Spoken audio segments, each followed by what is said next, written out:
Hi,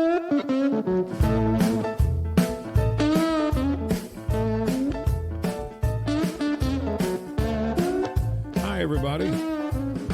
Welcome back to Harley on the Headlines. I am Harley Carnes, and there are always some interesting things to talk about. As we get started, though, if you have not yet done it, please do me a favor and help us out. Hit the like, the subscribe, the follow buttons. We not only appreciate it, it'll help grow this little puppy, you know. Colombia, the country, doesn't like it when the Pentagon shuts off some of its revenue stream. They're upset about the military strikes against drug boats. And so Colombia has stopped sharing intelligence with the U.S. It's okay. We have a lot of people who speak good Spanish who can keep an eye on the docks, not to mention satellites that can tell what brand of cigarettes the smugglers are smoking. President Gustavo Petro says intelligence info can resume as soon as the attacks on the drug boats stops. Heck, he was already upset because Trump closed the southern border. See if you can figure out why. I mean, does it make sense that he would want the border open if he were losing his best and brightest through it? SNAP welfare food benefits remain frozen for a few more days until Congress gets its going back to work in order. The Supreme Court ruled the administration has the right, perhaps has no choice but to, stop the benefits because with the government shutdown, the money stops flowing. Not hard to understand, really.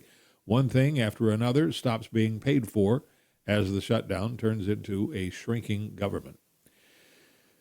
You know, this whole government shutdown business was such a colossal and hurtful waste of time.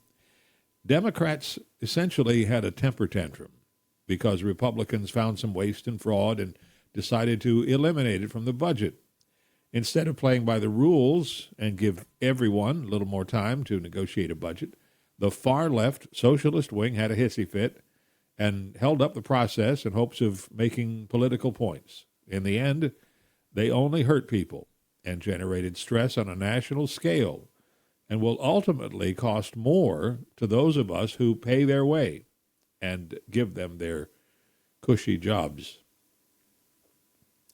The last time a volcano named Taftan erupted, it didn't have a name because there were no humans to name it. It's been 700,000 years since that mountain in Iran belched smoke and fire.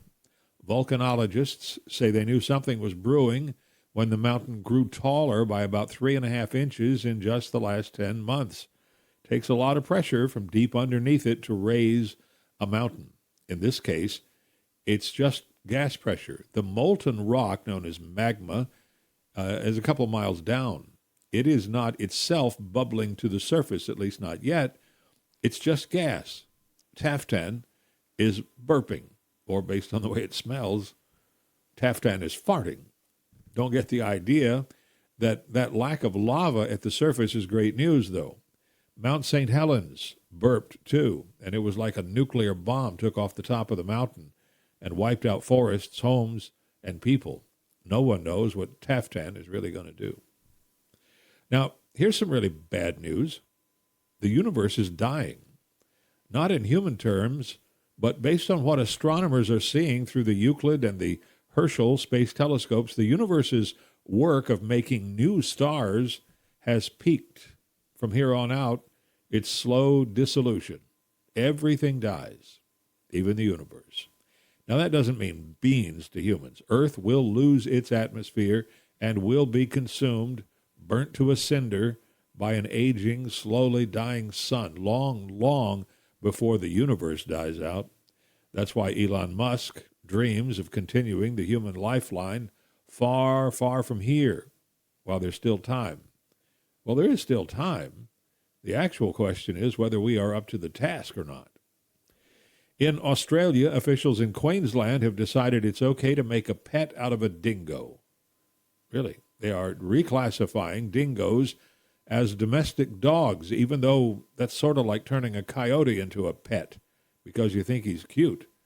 Dingoes are dogs, they say. Well, not scientifically. They're not dogs, not genetically, and they are wild. the natural apex predator on land in Australia. But we humans are really good at turning nature to our own purpose. And pert near, everything can be tamed, so why not? The universe is dying anyway, right? Missed this when it happened a couple of days ago. David Rush is from Indiana.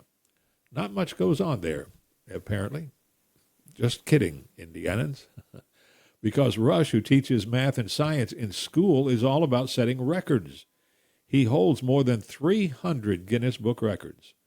Now, to appreciate his latest record, I want you to go to the kitchen and pick up a cucumber, fully grown cucumber. Then hold it with both hands and snap it.